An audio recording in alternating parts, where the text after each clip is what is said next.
अस्सलाम वालेकुम फ्रेंड्स, कैसे हैं आप सब। तो मैं हूं आयशा इरफान और आप देख रहे हैं चोको क्रीमी क्रिएशंस।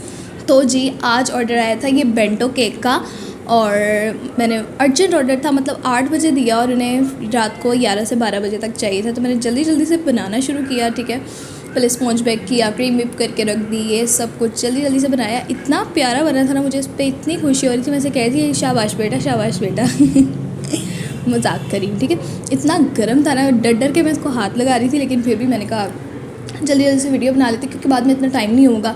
तो इसीलिए मैंने आप लोगों को पहले दिखा दिया। अगर आप लोगों को भी इसकी रेसिपी चाहिए तो आप लोग भी मुझे कमेंट कर सकते हैं, फिर मैं अपने यूट्यूब चैनल अभियान फूड सीक्रेट्स पे अपलोड कर दूँगी और आप लोग देख लीजिएगा। बहुत ज़्यादा सॉफ्ट बना था, ठीक है ना।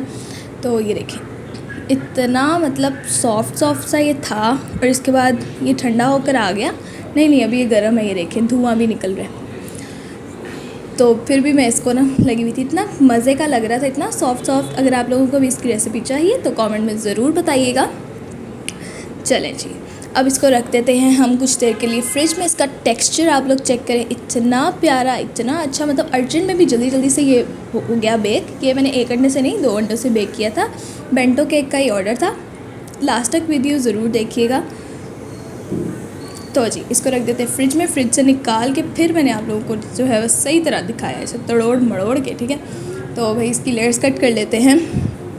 बेंटो की हमेशा 2 ही लेयर्स बनाते हैं, तो मैंने भी 2 ही लेयर्स बनाई हैं। और आप लोगों को भी अगर कभी बनाना हो तो आप भी 2 ही लेयर्स बनाइएगा। और ये मैंने अपना सीक्रेट मिल्क बनाया था वनीला केक को सोक करने के लिए, तो इसीलिए मैं इस बेंटो को भी उसी के साथ सोक कर रही हूँ। ये थोड़ा थिक सा होता है, इसकी कंसिस्टेंसी थोड़ी सी थिक सी होती है। ठीक है, तो मैंने एक बेस रख के उसको नीचे स्टिक करने के लिए थोड़ी सी क्रीम लगा ली थी और अब इसके ऊपर क्रीम लगाऊंगी अच्छे से। अब इसमें नोज़ल का कोई काम नहीं है, वो तो वैसे ही पाइपिंग में भी नोज़ल थी, मैंने उसके अंदर और ही क्रीम डाल के ना, तो पहले मेरा ऑर्डर था तो वो वाली नोज़ल मैंने यूज़ की थी। तो उसके बाद फिर मैंने इसी को यूज़ कर लिया, इसी पाइपिंग बैग को, कि पहले मैं नोज़ल निकालती हैं कोई और यूज़ करती है। अभी तो बनाया था दूसरा केक भी, तो इसीलिए मैंने उसी को यूज़ कर लिया। अब आप लोग भी ये ना कहिएगा कि इसमें नोज़ल का क्या काम था। ठीक है, कोई काम नहीं था। इसके बाद मैंने दूसरी लेयर रख के इसको भी अच्छे से सोक कर दिया। खैर ये बेंटो केक थोड़ा सा ज़्यादा ही बन गया था, लेकिन इट्स ओके, कोई बात नहीं, हमेशा ही कुछ ना कुछ ज़्यादा हो जाता है। और फिर मैंने इसके ऊपर क्रीम लगाई। क्रीम थोड़ी ज़्यादा स्टिफ्ट हो गई थी और फ्रीज़र में भी मैंने रख दी थी ताकि जल्दी हो जाए, क्योंकि मैंने जल्दी से बीट की थी, तो इसीलिए ज़रा जल्दी लग नहीं रही थी। फिर भी कोई बात नहीं, लगा ही ली मैं। तो इस तरह से मैंने इसको साइड पे भी लगा ली। मेरी कोशिश थी कि थोड़ी लगाऊं। पहले मुझे लगा कि ऊपर मैंने एक और लेयर रखनी है, क्योंकि पहला केक मैंने 3 लेयर्स का बनाया था, अभी जो रिसेंटली बनाया था। तो वो फिर मुझे लगा इसके ऊपर भी एक और लेयर आएगी, तो मैंने ज़्यादा लगा दी थी, लेकिन इट्स ओके, बाद में भी तो ज़्यादा लगनी थी। फिर मैंने इसे इसी तरह से क्रम कोट कर लिया।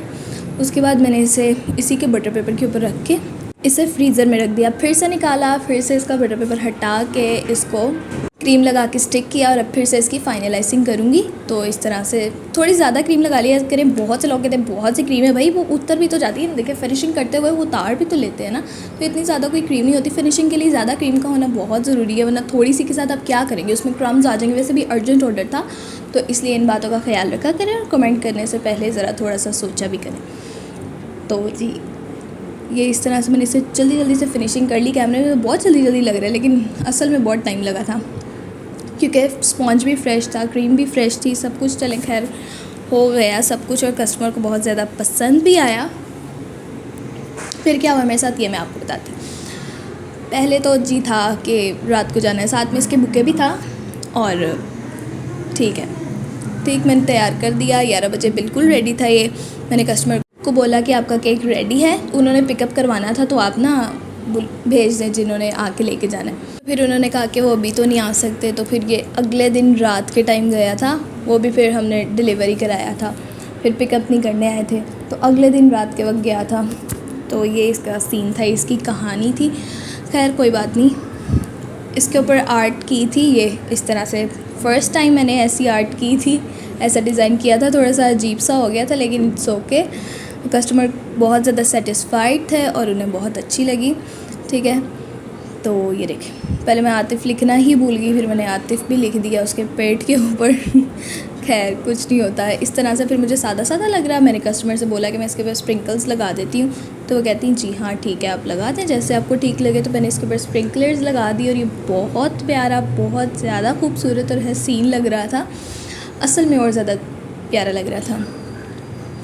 तो ये हमारा बेंटो केक तैयार हो चुका था, फ्रेश बनाया तो, लेकिन अर्जेंटली अरेंज की थी। ऑर्डर तो अर्जेंट था लेकिन बाद में फिर ये थोड़ा लेट हो गया, मतलब नेक्स्ट डे गया।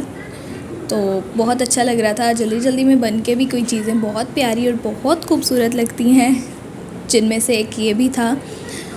राइटिंग वो एस के ऊपर मेरा शायद फिंगर लगी या फिर कुछ ऐसे हो गया, तो वो एस बेचारा ख़राब हो गया। चलें खैर कोई बात नहीं, मिलते हैं अगली वीडियो में एक नए प्यारे से केक के साथ और प्यारी प्यारी बातों के साथ। तो अपना ढेर सारा ख्याल रखिएगा, मुझे अपनी दुआओं में ज़रूर याद रखिएगा। अल्लाह हाफ़िज़।